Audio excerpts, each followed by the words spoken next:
Hello students, आज हम SSC CGL में सौर मंडल के विषय में आपको बताएंगे। कल हमने ब्रह्मांड का परिचय दिया था। इसी ब्रह्मांड का ये सौर मंडल भी एक अंग है। सबसे पहले हम ये बताएं कि सौर मंडल का जन्म कैसे हुआ। विद्वानों का ऐसा अनुमान है, जैसा कि ब्रह्मांड के जन्म के विषय में भी हमने बताया था कि विस्फोटक सिद्धांत, इस ब्रह्मांड के निर्माण होने में विस्फोट होने से इन ब्रह्मांड के तारे, ग्रह, उपग्रह, इन सभी का निर्माण हुआ है। ठीक इसी तरह से ये जो सौर मंडल का निर्माण हुआ है, ये भी विस्फोट के अनुसार ही हुआ है। कुछ विद्वान मानते हैं कि इस ब्रह्मांड में दो तारे थे,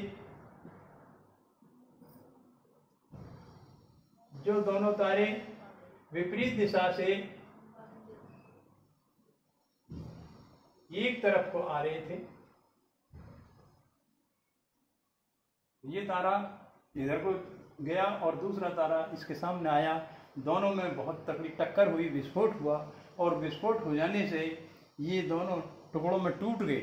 जो बड़ा टुकड़ा बचा वो सूर्य बन गया, और जो दूसरे अन्य टुकड़े थे वो ग्रह, उपग्रह, उल्कापिंड, धूम्रकेतु वगैरह अनेक तरह के दूसरे आकाशीय पिंड बन गए। इस तरह से जब फिर ये जो बड़ा टुकड़ा था जो सूर्य बना, उसके चारों तरफ जो अन्य टुकड़े थे वो उसकी परिक्रमा करने लगे और सौर परिवार का जन्म हो गया।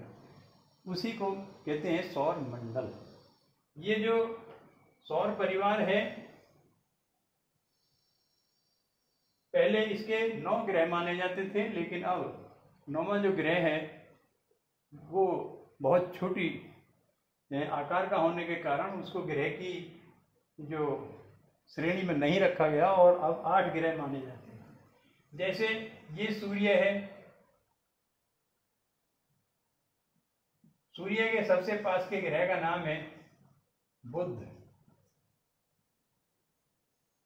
इससे दूसरे नंबर के ग्रह का नाम है शुक्र। इससे तीसरे ग्रह का नाम है पृथ्वी। चौथे ग्रह का नाम है मंगल। पांचवें का नाम है बृहस्पति। छठे का नाम है शनि। सातवें का नाम है अरुण, और 8वें का नाम है वरुण। पहले 9वां ग्रह और माना जाता था, उसे यम कहते थे, लेकिन आकार की दृष्टि से वो ग्रह की श्रेणी से निकल गया। उसका आकार छोटा है, उपग्रह की तरह है।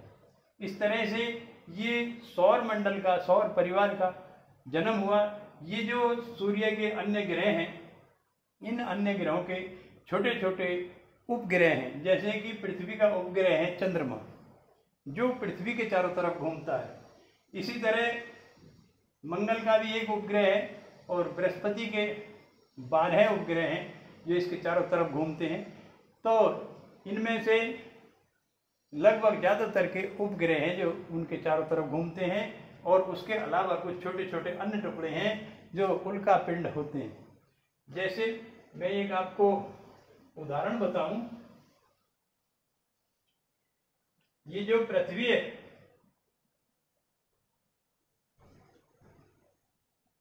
इस पृथ्वी के चारों तरफ इस पृथ्वी का वायुमंडल है।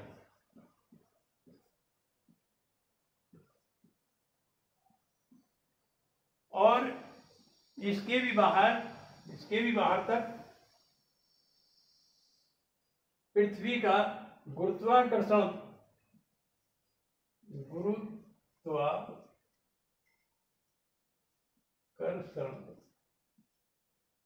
क्षेत्र,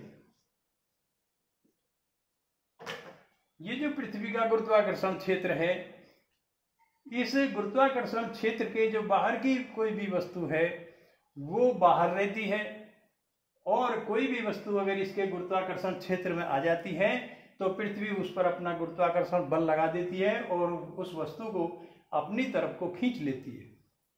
अब होता यह है, इस ब्रह्मांड में अनेक छोटे छोटे टुकड़ों के रूप में उल्का वगैरह घूमते रहते हैं। यदि कोई उल्का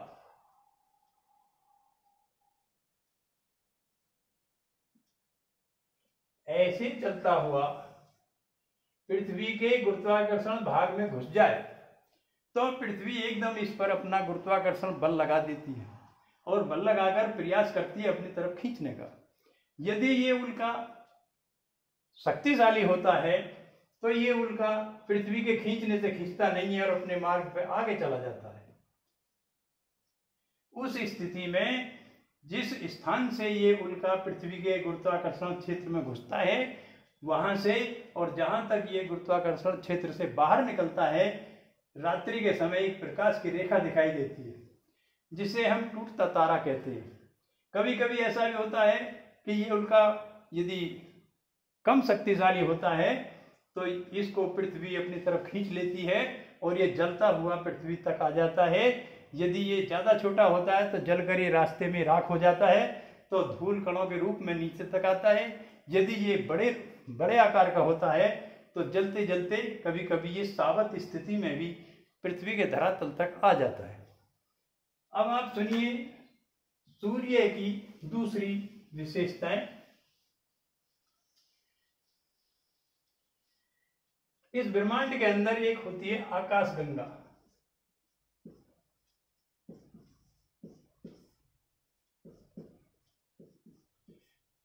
ये जो आकाशगंगा है, रात्रि के समय देखा होगा, जब चंद्रमा ना हो, उजाली रात्रि ना हो, अंधेरी रात हो, उस समय आसमान में अगर देखा जाए तो पृथ्वी के आर पार गोलाई में ऊपर ऐसे दिखाई देता है सफेद सफेद रोशनी सी, और उसी में कुछ तारे वगैरह चमकते रहते हैं, उसको कहते हैं आकाशगंगा। ये जो सौरमंडल है, ये सौरमंडल भी इस आकाशगंगा का ही एक सदस्य है और विद्वानों का ऐसा मत है कि इस आकाशगंगा का जो केंद्र है, उस केंद्र से ये सौरमंडल की स्थिति 30,000 प्रकाश वर्ष दूर है।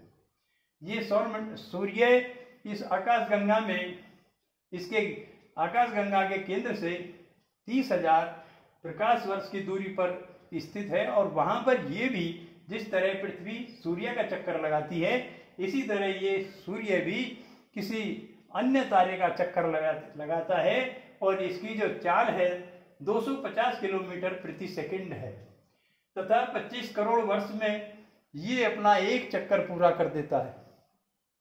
ये जो सूर्य है, ये सूर्य मुख्य रूप से गैसों का एक बहुत बड़ा भंडार है। इसमें 71% हाइड्रोजन पाई जाती है, 26.5% हीलियम पाई जाती है तथा 2.5% अन्य गैसों का भंडार है। ये जो सूर्य है, इसके केंद्र पर 1.5 गुणा 10⁷ डिग्री सेंटीग्रेड तापमान पाया जाता है तथा इसकी जो बाह्य परिधि है वहां पर 6000 डिग्री सेंटीग्रेड तापमान पाया जाता है। इसकी सूर्य की आयु का ये अनुमान है विद्वान लोगों का कि ये लगभग 5 मिलियन वर्ष तक रहेगा। इसमें से 10⁻13 वर्ष की डिग्री नहीं 10⁻13 प्रति वर्ष ऊर्जा निकलती है। ये सूर्य की जो किरणें हैं पृथ्वी तक आने में 8 मिनट तथा 16.6 सेकंड में पृथ्वी तक इसकी किरणें आ जाती है। सूर्य का जो व्यास है 13,92,000 किलोमीटर है, जो पृथ्वी से 13 लाख गुना बड़ा है और इस सूर्य का जो प्रकाश है पृथ्वी तक जो आता है वो इसके प्रकाश का 2 अरबवां भाग ही आता है, शेष दूसरे जगह चला जाता है। इस तरह से मैंने आपको सौरमंडल का थोड़ा परिचय दिया। आगे इस सौरमंडल के ग्रह उपग्रह अन्य बातें बताएंगे।